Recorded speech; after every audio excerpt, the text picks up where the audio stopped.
132 সাগর বিধানসভায় শান্তিপূর্ণ ভোট গ্রহণ সম্পূর্ণ। নামখানা ডিসিআরসিতে ইভিএম জমার ভিড়।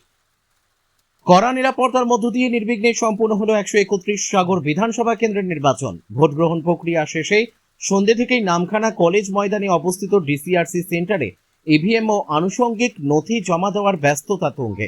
নামখানা ব্লকের মোট 5টি গ্রাম পঞ্চায়েতের 128টি ভোট কেন্দ্রের ইভিএম এই নির্দিষ্ট কেন্দ্রে জমা নেওয়া হচ্ছে।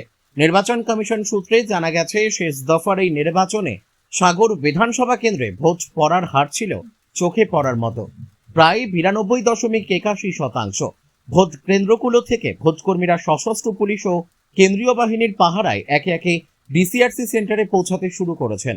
সমস্ত ইভিএম জমা নেওয়ার পর সেগুলিকে সিলগালা করে ত্রিস্তরীয় নিরাপত্তার বলয়ে স্ট্রং রুমে সংরক্ষিত করা হবে।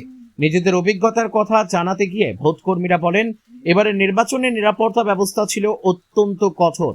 সকাল থেকে সন্ধে পর্যন্ত কোনো অপ্রীতিকর ঘটনা ছাড়াই আমরা ভোট পরিচালনা করতে পেরেছি। পর্যাপ্ত নিরাপত্তা ব্যবস্থা থাকায় সাধারণ ভোটারদের মধ্যেও স্বতঃস্ফূর্ততা দেখা গেছে।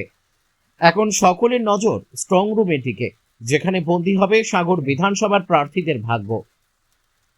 দক্ষিণ 24 পরগনার নামখানা থেকে রবীন্দ্রনাথ পড়ুয়ার রিপোর্ট, বিগ নিউজ বাংলা। খুব ভালো ছিল। আমাদের যেখানে দিয়েছিল মহিলা বুথ দিয়েছিল, পাশাপাশি দুটো মহিলা বুথ ছিল, কোনো অসুবিধা হয়নি। এই নিয়ে 3বার মোটামুটি ডিউটি করেছি, কোনো প্রবলেম হয়নি। আর পুলিশ অফিসার মানে পুলিশরাও ছিল, সিআরপিএফরা ছিল, কোনো সমস্যা হয়নি।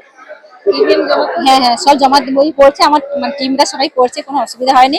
আর ওখান থেকে সমস্ত কিছু রেডি করে নিয়ে এসেছি, আর মোটামুটি 30 মিনিটের মধ্যে হয়ে যাবে। নির্বাচন কমিশন এবারে ভোটকে কেন্দ্র করে তো একাধিক নির্দেশিকা জারি করেছিল।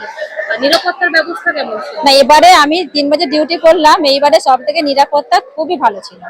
কেন আমাদের বুথে হচ্ছে দুটো পাশাপাশি মহিলা বুথ ছিল, 6 জন সিআরপিএফ জওয়ানরা ছিলেন আর 2 জন পুলিশ অফিসার ছিলেন, কোনো সমস্যা হয়নি। কি নাম আপনার? আমার নাম মৌমিতা কাঞ্চালা, কোথা থেকে আসছেন? বাড়ি কাকদি। হ্যাঁ, ইভিএম জমা দিলাম। ভোট গ্রহণ প্রক্রিয়া খুব সুন্দরভাবে হয়েছে। আর যে সিআরপিএফ আমাদের সাথে ছিল, খুব সুন্দরভাবে সহযোগিতা করেছে এবং তাদের সহযোগিতায় আমরা সুষ্ঠুভাবে এখানে ফিরে এসে ইভিএমটা জমা দিতে পেরেছি। এবং এখানে আমরা দেখলাম এবছর সিআরপিএফ এত সক্রিয় ছিল যে আমাদের কোনো প্রকার ভয় ভ্রান্তির কোনো জায়গা ছিল না। বিগত দিনের ভোট খুব সুষ্ঠুভাবে হয়েছে ভোট এবং শান্তি শৃঙ্খলা একবারে বজায় ছিল, কোনো প্রকার কোনো সমস্যা ঘটেনি কোথাও।